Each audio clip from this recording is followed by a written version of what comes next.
All right, everybody. So I'm going to do a short little video on the solution for how I'm going to cosmetically cover the front portion of this AC unit. Let me go wide angle here. So Camper 9.0 right now. I'm sure most of you who ends up watching this are familiar with Camper 9.0, but I'm going to go outside and show how the air conditioner opens and mounts. I will warn you, it's a little windy, so you might hear a little wind noise, but that will only be temporary. So let's take a look out here. So this is the little external AC pod, and this is wide angle right now. So you got the vents on either side, you got a vent up here, and the way you'd use it is you'd open this door, and then you'd prop it open, and then this would allow the hot air collected from the condenser to expel. And then on the interior though, you have this big open space. So essentially I made a shelf here, which kind of extends roughly 50-50 outside and inside. Now, just as a quick primer on how these ACs work, they're essentially two separate systems, but they're built into a singular box. And what I mean by that is this. The condenser side, you see all these air fins right here on the sides and on the top. When it's running, it's going to suck air from, into these intakes here. And then it's going to blow that air over the condenser and out that back door that I just showed you, okay?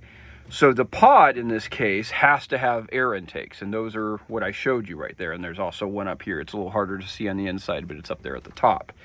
However, as a separate system, because you have to kind of seal this off, the inside has the evaporator system. So the air sucks in through these vents, passes by the evaporator where it's cooled, or the heat transfer occurs, and then blows out here into the cabin of the camper.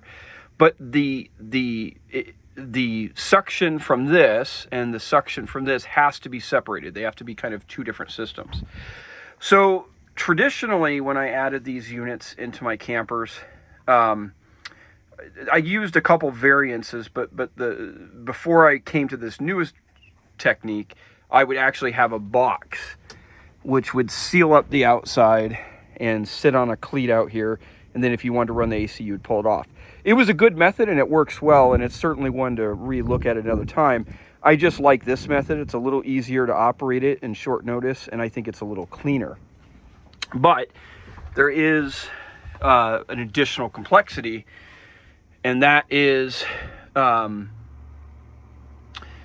these AC units will fail in time, or at a minimum, you want to have to be able to service them without having to tear everything apart. In the box method, you could remove and install the AC from outside the camper. Obviously, in this method, you cannot. So when I construct the front fascia of this, it has to be something that can be removable. If you guys remember from Camper 8.0, I essentially built like a little bookshelf decorative thing around it, and then, screwed it to the wall. In this case, and that's fine, that's a great solution. But the idea was that whole little bookshelf could be removed if I needed to remove or service the AC. So in this case, I wanted to try something a little different. I didn't know exactly how I'd build this, but when I initially built the framing for this, I left these little stubbies sticking out here, if you guys can see that. And I left them on both sides. I figured I can cut them off if I don't need it, but they might be useful, and I think they're going to be useful. So as you guys can see, I added a footman's loop here, got a tie-down strap around this, and then I added a little moat, I guess you could call it, around there. And what that does is it helps hold in the AC in addition to the strap, but also this has the waterproof coating on it down here, because there is a possibility that water could get in here. Now, it is possible in extreme cases it can come to the vents, but most likely it's going to be condensation. Now, I'm going to touch on condensation very briefly here. In the desert, so basically when these run, condensation will develop, I believe it's on the evaporator side. And more condensation occurs in humid environments. So I'll say this, in the desert, I've rarely had condensation issues, but some people in Southeast United States, for example, will have big condensation issues to the point where it can actually kind of flood out where the AC is sitting. So one thing that the manufacturers have done is there is a pan down here, but they have sealed the pan. Back in the old days, it had a drain on it, but they've sealed the pan, and the idea is it provides some increased efficiency through evaporative cooling as the air blows by it. But what you need to do when you install these is slightly tilt it backwards, okay?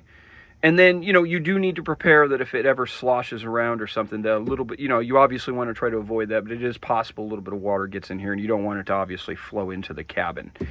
I'm fortunate in the desert. I don't have these issues. Some people, and I've never done this, so please comment if you have and how it's worked, but I've heard some people will actually cut their own hole in this and add their own drain, and that's another thought. My point of bringing up the condensation issue is if you're in an area or you intend to use this in an area where you might have a lot of relative humidity, you have to be mindful that you also have to account for condensation. So, but that's why I waterproofed this, added this little moat. If any water came in here, it shouldn't pour out here. If more than ½ an inch of water fills this plate, we got some problems, I guess. But let me go show you guys my solution. Keep in mind, there's magnets up here. All right, so this is my solution. Now this goes with the design motif in the camper. All of these outside trim that you guys see here, this is walnut, okay? And what you see on the inside here, and this matches the other furnishings in here, is, believe it or not, this is actually some Luan, so 1/4 inch plywood. That's all the plies run in the same direction that I had. And I used this stain, which is a Minwax dark walnut. And I tried a couple different pieces of plywood that I had, but I really liked how the Luan, it has kind of a nice rustic look to it. And I really like that contrast with the walnut. The nice thing is it was kind of built using a lot of scrap. The exception, of course, being the walnut. But I cut the walnut really thin. It's probably just over 1/4 inch to save weight and material. And so this is what the front fascia will look like. But let's go around to the back here. Sorry about that, one-handed here. There we go. So the back, you guys can see I insulated it. Now, there's a couple reasons for this. Remember, we were talking about the seal. So this is thin slit. I actually rolled the thin slit over, and then this will push tight against the AC face when it goes through. These edges will all seal up around the edges. All this stuff will seal up around the edges of when this is mounted in place. Where you see this black tape here, this is another magnet back there. You can see the side of it right there. I put the black tape on there because these are really strong magnets, and I was kind of afraid that I might not be able to take it off again without breaking it. But the idea is that this should slide right in place, and it actually took a lot of measuring and figuring. The magnets will hold it in place. It'll be way plenty secure. I mean, it's actually quite secure just as a friction fit. But if I need to take it apart, I could just disengage it with the magnets.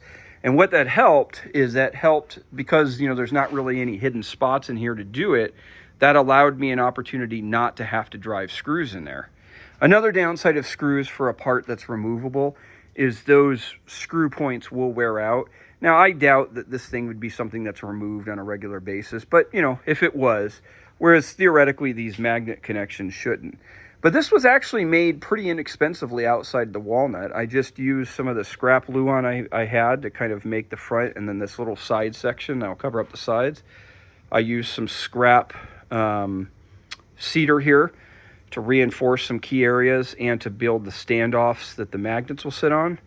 And then the thin slit, you know, it is expensive too if you didn't have it, but I happen to have some on. So this is the first time I'm going to put it in place. Let's see how it fits. All right, so now we're going to put this on.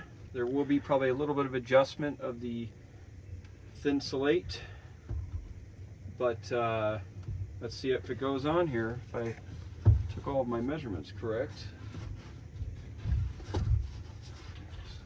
Fit that underneath there.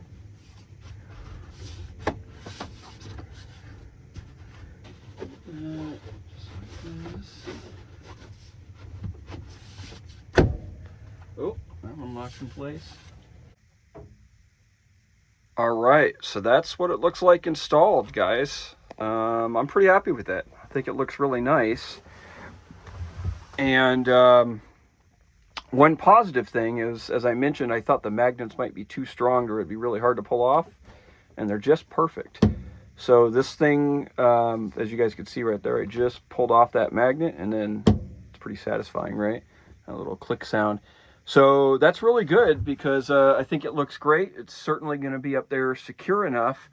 And then if I wanted to remove it for whatever reason to service AC, I can, but I just had another idea. All right, so my other idea of why this might be real beneficial that pulls off that easy. Now, I'll conceal it for the crowd here, but in pretty much every camper I've made, I've always put in some sort of concealed compartment. Sometimes it's smaller, sometimes it's bigger. Now, I've never mentioned that much because I didn't want to reveal them in the campers themselves. But I'll do this just to kind of give you guys some ideas. Now, this one is not necessarily a dedicated, but one thing I noticed is when I was making this cover, I originally thought about putting a little shelf or something up here. And when I was kind of figuring out how I would design to make it, I just felt that the volume I would gain by having a little shelf up here wasn't really worth the squeeze of, you know, how much additional work that would be to make a holder and make it fit right and all those kinds of things. But it just occurred to me, there is quite a bit of dead space back here. And, you know, like I talked about, there is some potential for elements, I don't think it's anything significant, but some elements to get back there. But I bet you if you constructed, or if you had like a little waterproof box or something, or it doesn't even have to waterproof, just something that closes up, you could probably attach it to this front face portion on the back side of this and use it as a concealed compartment. You know, because, and my biggest point is not so much do something exactly like this, but it's an idea for something that you guys might do. Now, it wouldn't be super convenient to pull this off all the time, but as you can see, that magnet, you know, pops off pretty easy. It'd probably take you just 30 seconds or so to pull this off. If you pulled it off repeatedly every single day, it might break. You might want to reinforce this a little bit more. But, you know, for a secret compartment, something that you might just access every once in a while, might be an idea like that might be something to think about. So thanks for watching. Let me know what you guys think if this was helpful.